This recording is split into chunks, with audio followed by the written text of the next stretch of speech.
Buenos días, buenos días, buenos días. Ah, no se han tomado el cafecito. Buenos días, familia, ¿cómo amanecieron? Bueno, qué bien, qué bien, qué bien. Vea, voy a dar un poquitico de dirección aquí. Quiero que entiendan algo.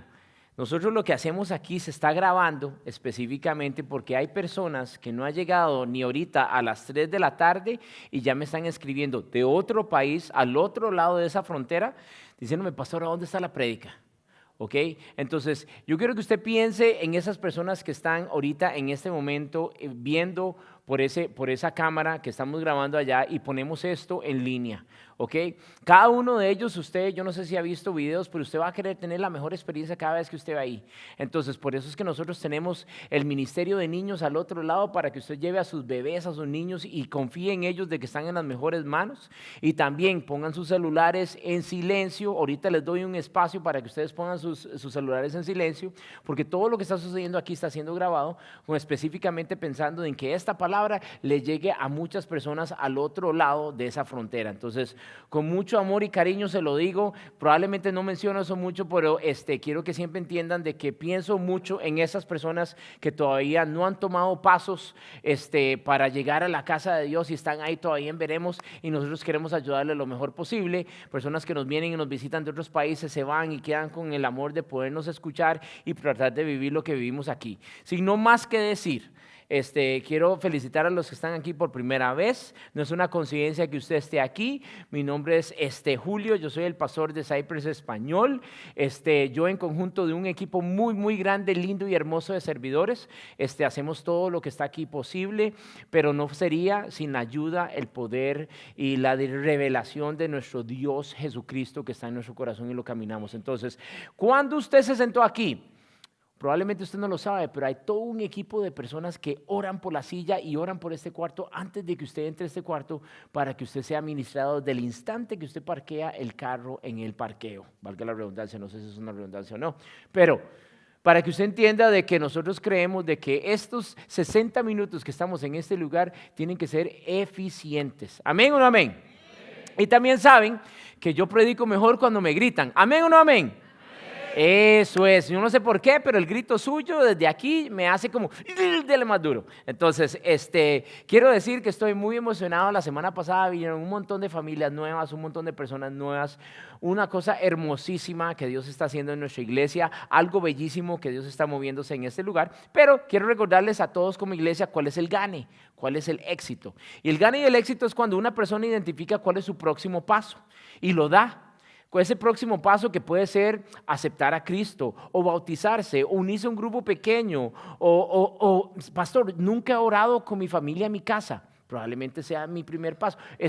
Pastor, nunca he leído la Biblia con mis hijos y mi esposa. Probablemente ese es su próximo paso. Eso es algo que también es considerado como un primer paso. Honrar a Dios con sus finanzas, unirse a un equipo de servicio, registrarse como lo que dijo la pastora ahora, a la experiencia que nosotros le llamamos iniciando, que es con todo y almuerzo y de todo, para que usted no tenga excusas de que no puedo ir. Pero es que, pastor, es que yo quiero crecer espiritualmente.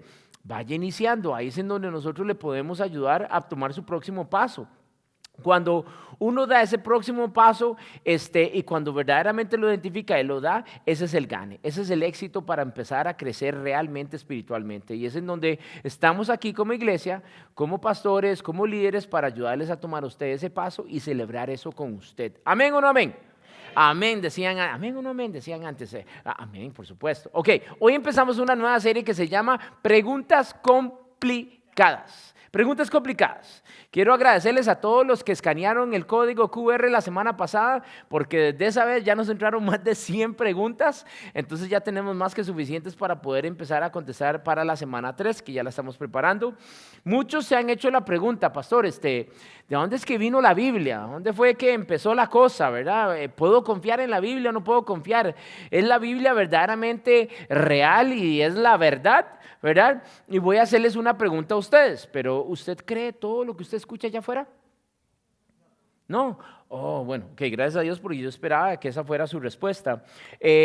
Lo que uno normalmente escucha allá afuera, yo creo que uno lo examina, lo verifica y a ver si es verdadero o no es verdadero, como que lo pesa, ¿verdad? Y si yo le dijera a usted, vea, hermano, hermana, es que yo agarré, hice una investigación y basé mi vida en esto que yo escuché, en esos canales como Univisión y Telemundo, que llegó Primer Impacto al Rojo Vivo y dijo a tal cosa y lo estoy probando en mi vida, o hay veces esos grupitos de Facebook que chismorrean de todo mundo y que lo saben todo y que eso es lo nuevo y hay que intentarlo y esto es lo de verdad. Bueno, yo no sé si usted entiende lo que yo me refiero con eso, pero hay un montón de bulla allá afuera que hay veces usted lo escucha, lo toma para usted, lo usa, no lo usa, lo pesa, lo practica o no lo practica. La verdad es lo siguiente, todos en este mundo creen en algo y la mayoría basa su vida en eso que realmente creen. Algunas personas creen que la tierra es plana, que no es redonda. Hay otros que creen que nunca fuimos a la luna, que eso no es cierto, eso es puro marketing allá afuera.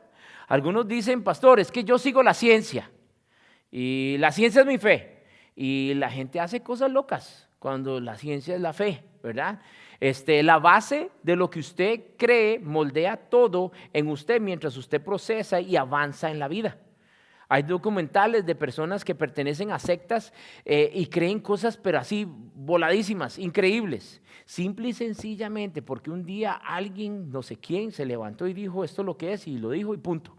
Y ya alguien más lo creyó. O sea, eso hay que tenerle un cierto cuidado. Entonces, quiero volvernos a las raíces de nosotros. Usted y yo venimos aquí cada domingo y queremos hacer de esto algo que sea eficiente y verdadero.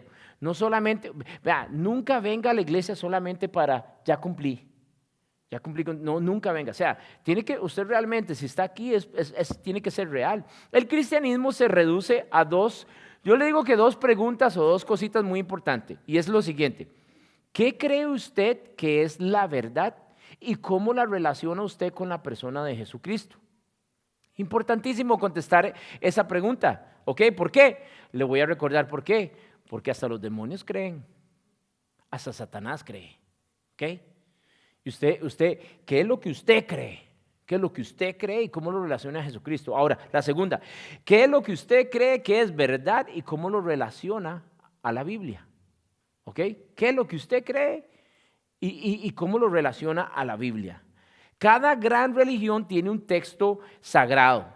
O un libro que da fundamento a sus creencias, que apuntan o que en la que se basan. Por ejemplo, el Corán, muy conocido para el Islam, el libro del Mormón, que es muy conocido para el mormonismo, el Tripitaka, que es muy conocido para el budismo y así sucesivamente, etcétera, etcétera, etcétera, ¿verdad? Entonces, ¿qué hace que la Biblia, el libro que usted y yo usamos aquí en esta casa de Dios, que sea verdadera? ¿Qué es lo que hace que la Biblia sea la verdadera, aún así siendo el libro más vendido sobre todos los tiempos?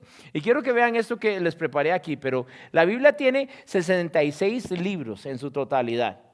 La Biblia está escrita a lo largo de 1500 años, se tomó para escribir la Biblia, 1500 años, y tiene 40 diferentes autores, escrito en 3 continentes distintos y originalmente en 3 diferentes idiomas. ¿Ok? Para que usted tenga un poquitico de todo lo que está dentro de ese libro, o sea, 66 libros, 1500 años, 40 diferentes autores, escrito influenciado por 3 diferentes continentes y 3 diferentes idiomas, ¿verdad? Todos esto contando una sola historia, basándose y enfocándose en un solo tema, desde la primera página hasta la última página, basándose en el tema más importante del libro. ¿Alguien sabe qué es ese tema? Jesús. Y usted me diría, pastor, ¿en serio? Y yo le diría, sí. Imagínense que todo el Antiguo Testamento, que es más grande que el Nuevo Testamento, es una introducción para contar la historia verdaderamente a la que se quiere referir la Biblia, que es Jesús, la historia de Jesús. ¿Ok? Segunda Timoteo 3, 16 al 17 dice lo siguiente: toda la escritura es inspirada por Dios y es útil para enseñarnos lo que es verdad y para hacernos ver lo que está mal en nuestra vida. Nos corrige cuando estamos equivocados y nos enseña a hacer lo correcto. Dios la usa para preparar y capacitar a su pueblo para que haga toda buena obra. Toda buena obra. Entonces la Biblia está dividida en dos secciones gigantescas. Está el Antiguo Testamento y el Nuevo Testamento. El Antiguo Testamento es donde cuenta toda la historia de la creación, el establecimiento de la nueva nación llamada Israel, ¿verdad? Es donde Dios levanta una familia, es la familia de David. ¿Y por qué habla tanto de la familia de David? Está Primera y Segunda Samuel que cuenta toda la historia de David, ¿verdad? A través de la cual vendría, es la familia a través de la cual vendría a futuro nuestro Salvador. ¿Ok? ¿Por qué cuenta la historia de David? Porque de ahí es en donde viene todo. O sea, David es abuelo de Jesús. O sea, es todo para ir a contar la historia, ¿verdad? De Jesús, el Nuevo Testamento. ¿Qué es lo que pasa con el Nuevo Testamento? El Nuevo Testamento inicia contando la historia de Jesús. Y cómo Jesús se sacrifica por la humanidad para restaurar la relación entre la humanidad y Dios, que está reventada. ¿Alguien sabe por qué está quebrada? Por el pecado. Hay alguien allá que sí se lee. Ok, ¿cómo se levanta, verdad? Gracias a esa restauración de Jesús y cómo se levanta toda una iglesia de creyentes, ¿verdad? Es lo que cuenta el Nuevo Testamento y cómo esa iglesia se extiende a alcanzar al mundo entero de todos aquellos que en algún momento fuimos perdidos y hoy en día hemos sido encontrados y estamos en la casa del Señor. Amén. Amén, ok. Entonces, con eso en mente, muchos me preguntan, pero ¿cómo fue que obtuvimos la Biblia? ¿Cómo fue que empezó? ¿O por qué es que hay tantas diferentes traducciones o versiones de la Biblia, pastor? Y así que entonces yo hoy les traje varias razones por las que pudiéramos decir o vamos a decir que la Biblia es verdadera y es cierta. Y la primera es algo que yo le llamo exactitud textual. ¿Ok? Exactitud textual es el estudio del tiempo entre que un evento original sucede y el momento en que se escribe de ese evento y se registra y se publica. Es el lapso de tiempo entre que sucede el evento y el momento en que se escribe, se registra y se publica. ¿Ok? También se estudia las copias de las copias originales que han sobrevivido a través de los años y es donde se buscan los manuscritos más originales que fueron estrictamente ya sea supervisados por el autor o directamente escritos por el autor. A esto le llamamos autógrafos. ¿Ok? Y yo les traje unas cuantas ejemplos. ¿Cuántos aquí son lectores que les gusta leer? Sí, yo sé, entre más avanza la tecnología, más vagos nos volvemos para leer. Y eso es muy importante que usted tiene que aprender esta práctica porque aquí es en donde viene mucha de nuestra inteligencia. Pero presta atención a esto, a ver si me ponen el cuadro. Ok, por ejemplo, ¿alguien alguna vez ha leído la historia de las Indias? No hay nada malo en eso porque yo tampoco lo he leído, pero les voy a decir algo real. ¿Usted alguna vez ha escuchado la historia de las Indias? No, escrito por Fray Bartolomé de Casas. No sé cuántos aquí vienen de Sudamérica, Centroamérica, pero muchos de estos libros, específicamente se usa mucho para construir los libros de historia, de los cuales les dan historia a los hijos de nosotros o a nosotros los hijos, ¿verdad? En nuestros países, porque es todo el descubrimiento de las Américas. ¿Ok?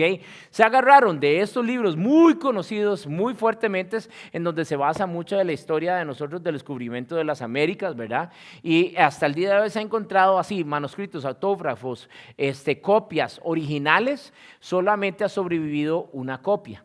Y eso no es lo importante, aquí yo quiero que usted vea que lo importante es esta cajita aquí, que dice 300 años después. Pero desde el descubrimiento de las Américas hasta el tiempo que este brother llamado Bartolomé de las Casas escribió, registró y publicó ese libro llamado Historia de las Indias, es un libro que tomó 350 años desde que sucedió hasta que lo escribió, hasta que lo registró y hasta que lo publicó. Ahora, voy a poner otro ejemplo para que ustedes vayan agarrándole por dónde es que voy con esto. Está el otro de manuscrito de Guatemala. De hecho, está en un museo en Guatemala y es una copia la que ha sobrevivido hace los años de eso, tan original que cuenta esa historia del descubrimiento de las Américas. Solamente una copia ha sobrevivido hasta el día de hoy, pero tomó 132 años desde el momento en que sucedió el descubrimiento de las Américas, porque también cuenta de la historia del descubrimiento de las Américas. A 132 años después fue que se escribió, se registró y se publicó. Muy importante. ¿Y por qué es que quiero contarles esto? Porque entre más fresca tiene usted la historia en su mente de lo que sucedió, de lo que usted experimentó, más rápido se debería de apuntar. Menos detalles importantes de esa historia se pierden en la escritura. ¿verdad? De la historia, del evento que usted está tratando de registrar. Y eso es, aquí es en donde vemos, 350 años, 130, son bastante años. Hay veces se pierden detalles. Si usted oye, ¿verdad? Y no estoy diciendo que esos brothers vivieron eso, 350 años, 130, pero cómo gente le dio seguimiento para poder establecer lo más puro. Es como mantenemos lo que se lee más puro. Y ahora yo quiero que vea el último ejemplo, el Nuevo Testamento. Hay más de 5,000, esto no es coincidencia, pero hay más de 5,000 copias todavía registradas de manuscritos originales, ¿verdad? Del Nuevo Testamento. Y ese se fue escrito entre 40 y menos de 100 años. O sea, un lapso de tiempo más corto, que lo hace aún más puro, más íntegro, ¿verdad? De lo que realmente sucedió. Es importante para que usted lo vaya entendiendo de que la Biblia es muy exacta, ¿verdad? En cuanto a lo textual. El Antiguo Testamento fue escrito originalmente en hebreo y en el idioma arameo. El Nuevo Testamento todos sabemos que fue escrito en griego. La primera Biblia completa, porque eran, ¿verdad?, 3 idiomas, agarraron y lo volvieron en un solo idioma, y la primera se llamaba Septuaginta, ¿verdad? Y este es uno de los rasgos que todavía sobreviven de la Septuaginta, pero era toda en griega. Entonces agarraron todos los arameos y lo hebreo del Antiguo Testamento y lo pusieron en griego y le llamaron Septuaginta. El Nuevo Testamento, como ya estaba en griego, no tuvieron que hacerle traducción, sino nada más que lo unieron todo, y es en donde tenemos la primera versión de la Biblia, ¿verdad? Es en donde agarraron y tradujeron el Antiguo Testamento, ¿verdad? Y le llamaron Septuaginta. No fue hasta el siglo II o IV que el Papa Damasco I encargó algo, ¿verdad?, que quería crear, que se iba a llamar la Vulgata. La Vulgata, que fue la primera versión de la Biblia en latín, ¿ok? Casi duró 1000 años así. De hecho, espero que me vaya bien con este próximo comentario. Hace muchos años atrás fui a misa y el cura leyó la Biblia en latín. ¿Cuántos han tenido esa experiencia? Gracias a Dios, no soy el único. Excelente, excelente. Ok, entonces, no sé por qué, es algo de los curas, pero antes imagínense que por muchos, muchos años la Biblia solamente se podía leer en latín. Y era enredado, porque la gente leía en latín y no se entendía nada de lo que se estaba leyendo, porque era en otro idioma. Entonces, fue donde empezó, ¿verdad?, el Vulgata, y de ahí se volvió como algo oficial que solamente en latín se podía leer, ¿verdad? Hasta hace años, como entre los 50, 60, 70, fue donde se empezó como a permitir que ya no se tenía que hacer las misas solamente en latín, sino que se podían hacer, ¿verdad?, en español y en otros idiomas. Alrededor de ese mismo tiempo, en el año 313, no sé si ustedes han escuchado de un tal brother llamado Constantino. Constantino fue un emperador romano que legalizó el cristianismo para que fuera otra opción de religión en Roma. Y quiero que entiendan de que el cristianismo siempre ha existido, nada más que siempre ha sido como algo que, si usted cree en el cristianismo, pues es alguien rebelde, es alguien que corre por su vida, porque en ese tiempo los romanos creían en muchos otros dioses y en otras religiones, cosas rarísimas. Pero luego, en el 380, el cristianismo se convirtió en una religión oficial del Imperio Romano. Y muchos de ustedes dirían, ay, pastor, pero eso es súper excelente que haya sucedido eso. Y más bien a lo contrario.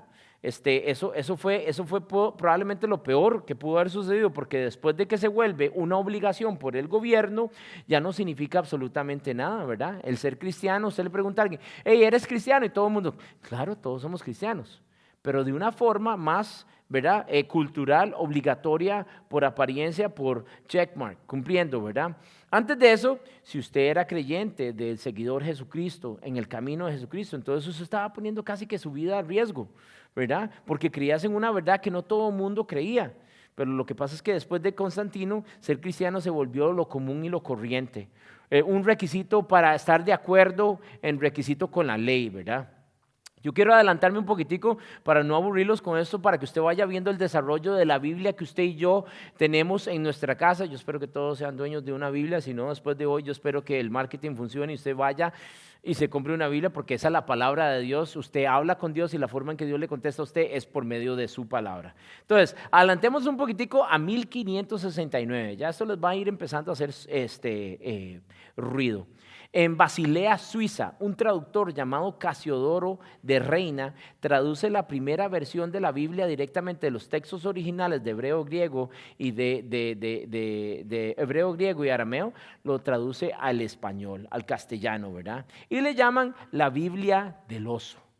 Esa fue la primera Biblia que se pudo crear en el idioma suyo, el mío, en español. ¿Ok? La Biblia del oso. Esta es la versión más famosa y la base de la que usamos hoy. Casiodoro de Reina era un monje que huyó de la Inquisición española. La Inquisición española era como por decir el FBI de Roma. Ellos verificaban que no se leyera la Biblia en ningún otro idioma que no fuera latín y que solo se mantuviera en ese idioma y no se tradujera en nada. Entonces, este brother Casiodoro huyó de la Inquisición española para realizar este trabajo. Y se llama la Biblia del oso por la ilustración que tiene en la portada. Si usted, no sé si pueden ver el oso. Es un osito tratando de subir un árbol porque se encuentra un panal lleno de miel, ¿verdad? Esta portada era a propósito como para tratar de que no se dieran cuenta de que era una Biblia, sino que era un libro normal. Bueno, siguiendo con esa historia, unos años después, en 1602, un monje llamado Cipriano de Valera realizó una revisión profunda del trabajo que había hecho Casiodoro, y esa revisión unió ambos nombres, dando origen a la Biblia más conocida, la que usted y yo muchos de nosotros ya hemos visto, Reina Valera, que sigue siendo una de las traducciones más queridas y utilizadas en el mundo hispanohablante, ¿verdad? Más adelante, ha pasado más reciente, en los años más adelante, se han publicado otras versiones más modernas, como por ejemplo, Dios habla hoy, ¿verdad? Que se han hecho nuevas versiones desde 1966 hasta el 94. Dios habla hoy es porque querían agarrar una Biblia que se pudiera usar en el contexto católico y también se pudiera usar en el contexto cristiano y se pudieran unir todas esas dos y se pudieran usar, ¿verdad? Trayendo esos tipos dos de lectores, ese tipo de dos audiencias, y es en donde usted tiene Dios habla hoy, que es un poquitico más fácil de leer que Reina Valera. Otra que se avanzó más es Nueva Versión Internacional. Interesante Nueva Versión Internacional porque primero se creó Nueva Versión Internacional en inglés, porque ellos querían actualizar unas cosas ahí que hay veces ponían en dilema a cierta forma en que se decían las cosas en la versión de ellos, y quisieron actualizarla con Nueva Versión Internacional, y por eso entonces sacaron una versión en español, Nueva Versión Internacional. Más adelante, una que me ha ayudado a mí mucho desde que yo llegué a los pies del Señor es Lenguaje Actual, que salió en el 2000. En el 2000 salió Lenguaje Actual, que para mí ha sido una Biblia que me ha ayudado mucho para entender más fácil lo que está escrito ahí. Y por supuesto la última, 2010, que es con la que yo estoy casado hasta el día de hoy, es la que yo uso para enseñarles a ustedes aquí todos los domingos, y es la Nueva Traducción Viviente. Hay un montón más que estas, pero realmente uso Nueva Traducción Viviente porque es más fácil de comprender la historia, lo que está explicándose ahí. Hasta agosto del 2025, esos son datos muy importantes, hasta agosto del 2025 del año pasado, algunas porciones de la Biblia ya han sido traducidas a un total de 4,700 diferentes idiomas. Imagínense. Tenemos 4,700 diferentes idiomas que hemos agarrado porciones de la Biblia que ya las hemos traducido. Solamente el Nuevo Testamento está disponible en 1,798 diferentes idiomas. ¿Ok? Entonces, imagínense lo que nos hace falta para llegar de aquí a aquí.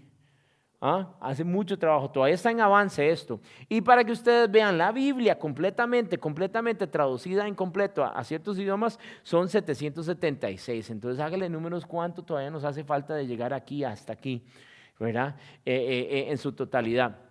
Pero para que ustedes entiendan un poquitico más cómo fue que se montó la Biblia, y es que a finales del IV siglo, los líderes que manejaban las escrituras, los rollos, ¿verdad? De esos libros antiguos como Génesis, como Éxodo, como Lamentaciones, los Proverbios, los Salmos, ¿verdad? Ellos manejaban esos originales de los rollos. Vieron que muchos querían manipular y controlar estos originales y cambiar la verdad. Muchas personas querían escribir su propio libro e involucrar las escrituras. Estaba Primera de Timoteo, Segunda de Timoteo, y venía gente que quería, ¿sabe qué? Yo quiero hacer Primera y Segunda de Julio. Y poner aquí, me lavan el carro y me limpian la casa, y eso es lo que ustedes tienen que cumplir, ¿verdad? Como pueblo de Dios. Entonces, cuando ellos vieron que estaba en riesgo de suceder eso, fue donde verdaderamente tenían que montar un sistema, y ese sistema le llaman el canón. ¿verdad? El canon se basa en las escrituras únicamente inspiradas por Dios, que había un cierto procedimiento que usaban para decir, mira, sí, este brother caminó con Jesús, específicamente el Nuevo Testamento. Este brother sí, como Mateo, este brother sí caminó con Jesús, entonces lo que él escribe sí es inspirado por el Espíritu Santo, él sí lo conoció, como el libro de Hechos, que también fue escrito por otro de los seguidores, o sea, sí fue inspirado, y así fue como empezaron con el canon. Entonces, la Biblia hoy en día tiene 99.5% de precisión respecto a los escritos originales. Si usted es como yo, usted haría la pregunta más sabia en el cuarto y diría, y pastor, ¿y qué pasa con ese otro 0.5%? ¿Qué con ese que no es como tan válido? Y son errores, hay veces, de la letra. Voy a explicar algo. Los que son bilingües aquí me van a comprender como mi comentario, pero es que hay veces, por ejemplo, cuando se va traduciendo de un idioma a otro, hay veces suceden errores que, por ejemplo, hay un versículo que dice Jesús lloró, y hay veces para decirlo que conjugue y que haga sentido en otro idioma, hay veces lo tienes que decir al revés, lloró Jesús, y así sucesivamente para que haga sentido. Entonces hay veces suceden esas cosas que es en donde nos encontramos con ese 0.5%. Otra razón por la cual la Biblia es completamente algo en que nos podemos depender es la exactitud histórica y arqueológica. ¿Ok? Voy a decir mi próximo comentario con mucho respeto, muy neutral, con mucho cuidado para no ofender absolutamente a nadie, porque tengo amigos que crecieron en familias mormones y quiero hacer mi próximo ejemplo para que no se desvíen. Pero, por ejemplo, el libro del Mormón. Es un libro que menciona civilizaciones como nefitas, habla de otra civilización llamada lamanitas, y nunca hasta el día de hoy se ha encontrado evidencia arqueológica creíble de esas civilizaciones. No se ha encontrado ni ciudades, ni artefactos, ni ruinas que comprueben, ¿verdad?, de estas civilizaciones que son mencionadas en ese libro. Entonces, en cambio, aquí es donde quiero hacer mi punto real, pero en cambio, en la Biblia hay más de 25,000 excavaciones arqueológicas que confirman los hechos de la Biblia, que se han encontrado, ¿verdad?, escarbando, encontrando cosas que verdaderamente aportan y confirman lo que está en esa Biblia, en ese libro, es real. Muchas veces parece que hay ausencia de evidencia para que después al tiempo se encuentre algo arqueológicamente, se haga un descubrimiento y ¡boom!, nos confirme. Voy a poner un ejemplo, Poncio Pilato. ¿Cuántos han escuchado de Poncio Pilato? Poncio Pilato, mencionado 57 veces en la Biblia, en 4 evangelios. Yo de hecho prediqué de Poncio la semana pasada. Ese era ese brother que llegó un momento y dijo, hey chicos, les entrego a Barrabás o les entrego a Jesús. Y todo el mundo, entréganos a Barrabás porque queremos que crucifiques a Jesús. ¿Se recuerdan de esa historia? Bueno, entonces, Poncio Pilato. De hecho, Poncio Pilato, interesante porque en 1961, en Cesarea Marítima, donde encontraron la piedra de Pilato, le llaman. Y esa es la piedra que decía Poncio Pilato, supervisor de la comunidad judea, 26 después de Cristo a 36 después de Cristo. Hágale números. Entonces, no había evidencia de Poncio Pilato. Se menciona en 4 evangelios en la Biblia, pero nunca había. Y arqueológicamente se encontraron esta piedra que confirma, ¿verdad?, lo que estamos diciendo ahorita. Entonces, otra razón por la cual la Biblia es verdadera, y es una que me gusta a mí mucho, es la profecía. La profecía. El Antiguo Testamento dice que tiene más de 300 declaraciones proféticas específicas acerca de Jesús, de su linaje, de su nacimiento, con detalle y lujo, muchas cosas, ¿verdad? Por ejemplo, voy a poner un ejemplo. ¿Cuántos han escuchado las 3 piezas de plata que usó Judas para vender a Jesús? ¿Cuántos han escuchado de eso? Ok, aunque ustedes no lo crean, si ustedes leen de los libros de los profetas mayores y menores, hay una parte en la Biblia que habla de esas 30 piezas de plata que algún día iba a usar un traicionero, iba a traicionar, valga la redundancia, a Jesús por 30 piezas de plata. Hay otra parte en esos libros en donde habla de que un día iba a venir un Salvador y la forma en que iba a entrar al pueblo esa última semana era en un burro, ¿ok? Cositas como lo que yo conté la semana pasada, todo eso se viene profetizando desde el Antiguo Testamento, ¿ok? Yo no quiero que piensen que eran como que así profecías como, y el cielo va a ser azul. No, amén, no, o sea, cosas sin sentido no, eran cosas con mucho detalle y mucho lujo que sí llegaron a suceder cuando llegó Jesús a nuestras vidas. Una pregunta válida es que hay muchas personas dicen, ¿y qué? Pero en el tiempo, ¿verdad? ¿Qué han pasado los años? ¿No han cambiado los textos, verdad? Y yo quiero darles que en 1947 se encontraron algo que le llaman los rollos del Mar Muerto. Los rollos del Mar Muerto. Eso es gigantesco, usted lo puede googlear, es algo espectacular, pero para contarles un poquitico de los rollos del Mar Muerto, eran unos pastores que estaban como en 11 diferentes cuevas cerca del Mar Muerto en el desierto Judea. Se encontraron miles de fragmentos de las Escrituras, casi de todos los libros de la Biblia, pero eso sí, fechados por carbono que decía 300 años antes del nacimiento de Cristo, imagínense. Y eso no lo encontraron hasta hace poquito en 1940, bueno, hace poquito suena como 1947, suena como ayer, ¿verdad? Pero en 1947 se encontró algo que se escribió 300 años antes de Cristo. ¿Ah? Dígame si eso no le suena a usted interesante, pero voy a poner un ejemplo, el libro de Isaías. El libro de Isaías tiene 125 profecías de Jesús, que algún día iba a venir ese Jesús.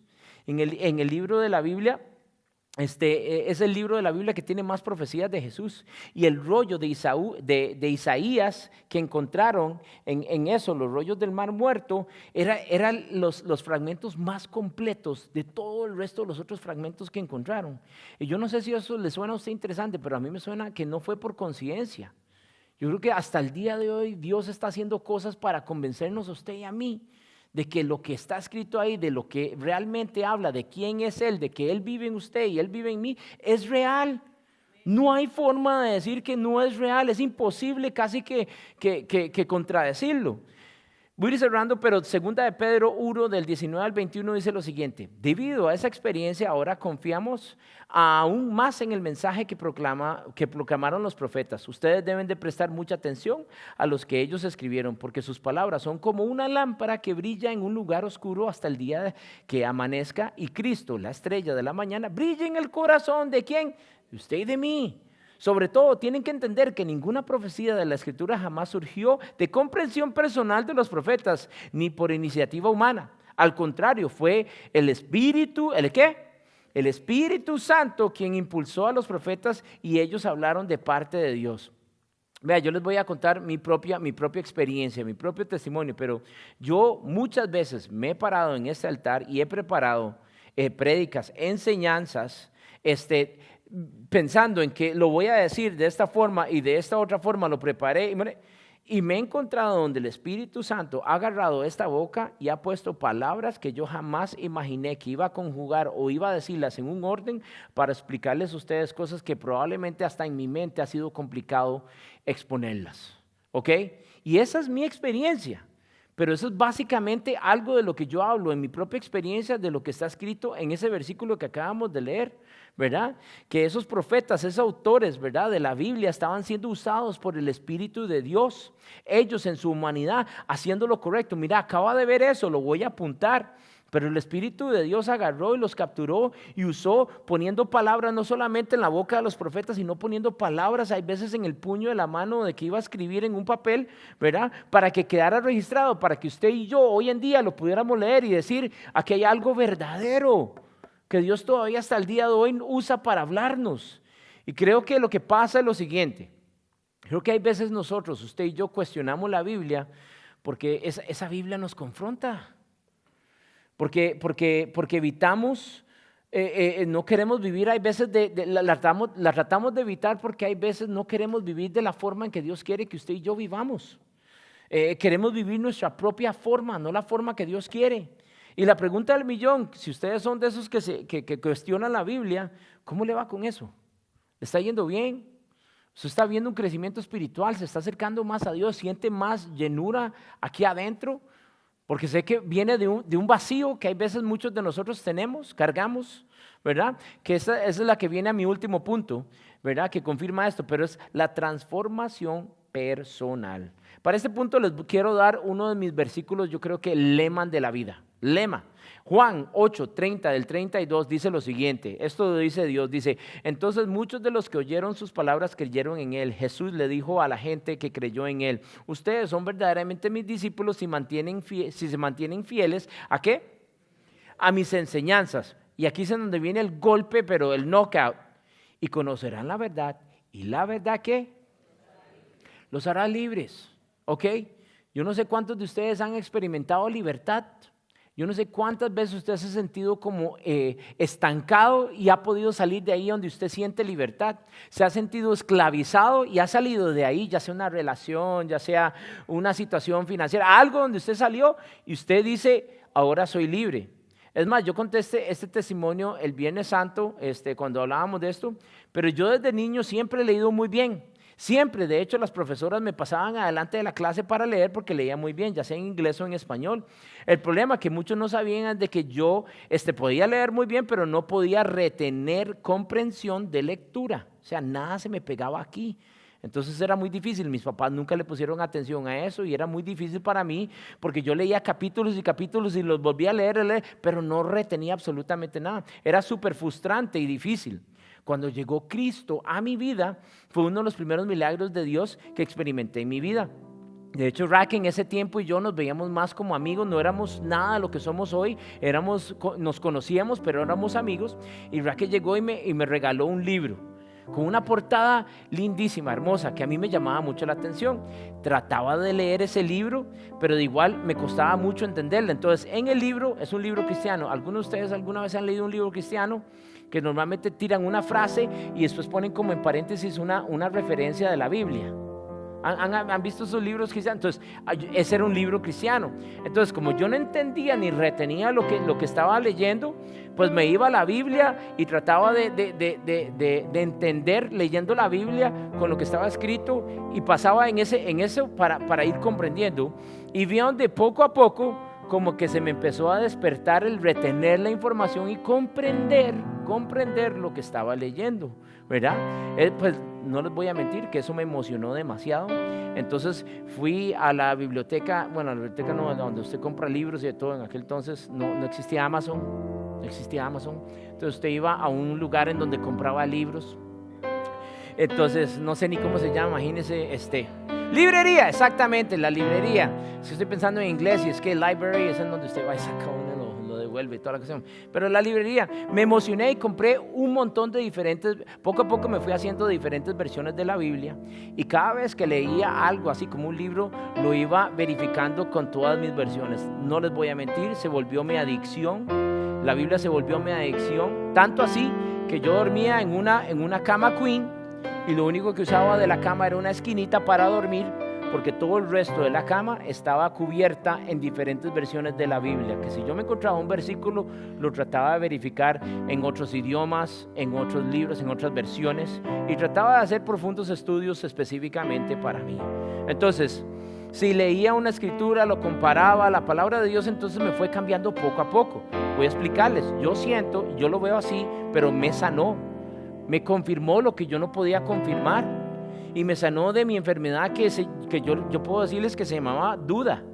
Yo no creía, por ejemplo, yo no creía en el amor ni creía en el matrimonio. No creía en esos dos conceptos. Pero qué raro que cada vez que leía la verdad, la palabra de Dios, me hablaba del matrimonio y me hablaba del amor. Entonces me sanó de mi incredulidad. Me sana de áreas en donde usted y yo a veces estamos derrotados y Dios lo levanta al propio. Entonces, esto es lo que hay que entender, que hay una gran diferencia entre creer y otra es abrazar las escrituras, la verdad de Dios. El verdadero discípulo no solamente cree, sino que se permanece fiel a esas enseñanzas, practica esas enseñanzas, averigua si esas enseñanzas dan resultado o no. Comprueba esas enseñanzas y confirma a veces si esas enseñanzas son lo suficiente. Pastor, ¿son lo suficiente para qué? Son lo suficiente para que ya usted no sufra de esa enfermedad llamada duda. ¿Ok? Creer significa entrar en una relación con Jesús, el Jesús que salva, que te hace crecer, que te sana, que te cambia, que te pone un propósito, que te da una dirección en la vida. Usted tiene que entender que solo cumplir, ir a la iglesia un domingo y solo cumplir es muy diferente a someter tu vida a la palabra y a la verdad de Dios, a la verdad que nos libera, que nos hace libres, ¿ok? Yo les voy a dar un reto. Usted puede bajar la Biblia en su celular, pero voy a hacerles un reto más grande. Cómprese una Biblia de papel, de letras de verdad, porque hay veces las notificaciones que le salen en el celular, ya usted se desubicó de lo que estaba leyendo para ir a ver lo que salió en Instagram y todos los otros. Cómprese y búsquese un libro como lo que hice yo, que usted pueda ver referencias para ir entendiendo conceptos. Su estado de ánimo cambia, su motivación sube. Yo se lo digo porque yo padecía de depresión y mi motivación se subió de su siguiente paso para que usted vea resultados. Encuentre un grupo de personas donde usted pueda leer y no lo haga solo, sino que lo haga acompañado, y usted va a empezar a ver resultados. ¿Ok? Usted mismo va a poder agarrar y sanar de la misma enfermedad que yo tuve que sanar, pero eso toma pasos verídicos. Quiero que se pongan sobre sus pies, quiero que cierren sus ojitos. Quiero orar por este lugar. Es un lugar especial. Yo sé que el Espíritu de Dios está, que dice tu palabra, Padre Santo, que donde 2 o 3 se reúnen en tu nombre, no hay duda de que tú estás ahí. Eso es una promesa que tú nos das en tu Biblia, en tu palabra, Señor Dios, de que tú estás presente en ese lugar cada vez que convocamos el nombre de Jesús. Nombre sobre todo, nombre Señor de Señor, Rey de Reyes, nombre de Jesús. Padre Santo, en el nombre de Jesús, ahorita pido, Señor Dios, revelación, confirmación de tu palabra, Señor Dios, de tu verdad, de quién tú eres, Señor Dios, en nuestros corazones, Señor Dios. Que ya no caminemos con duda, que ya no caminemos, Señor Dios, con inseguridades, sino que tengamos firmes, que salgamos de aquí firmes en nuestra fe. ¿Qué es lo que nosotros creemos, Señor Dios? Hay una respuesta firme, confirmada en ti, Señor Dios, de que tú eres real, de que el día yo pude haber visto el antes y el después de mi persona, Señor Dios, cuando me convertí en una nueva creación, de que algún día yo puedo ser una mejor versión de lo que soy ahorita, Señor Dios, de que no tengo que seguir siendo esa persona, hay veces bajo el dominio, la esclavitud del enemigo, sino que puedo salir, Señor Dios, y ser alguien súper, Señor Dios, una mejor versión de lo que soy ahorita, Señor Dios, y des gracias a tu verdad que me va a encaminar, Señor Dios, a cambiar, a pensar diferente, a tomar decisiones diferentes y a hacer cosas diferentes, Señor Dios, no solamente para mí, sino para las personas que están alrededor mío, Señor Dios. Y lo peor de todo, Señor Dios, que tú a mis hermanitos y mis hermanitas ahorita, todos los que carguemos un vacío, Señor Dios, tú nos llenes, Padre. Que solamente tu voz es lo que nos llena, Padre. Solamente tu presencia es lo que llena ese vacío. Perseguimos tanto las cosas de allá afuera, escuchamos tantas cosas de allá afuera, que lo que crean es más vacío, pero tú, Señor Dios, vienes a llenar esa copa, como lo dicen los salmos, Señor, llenas y rebosa de bendición esa copa, Señor Dios, porque tú estás en medio de cada uno de nosotros. En el nombre del Señor Jesús, en el nombre del Señor Jesús, y todos decimos...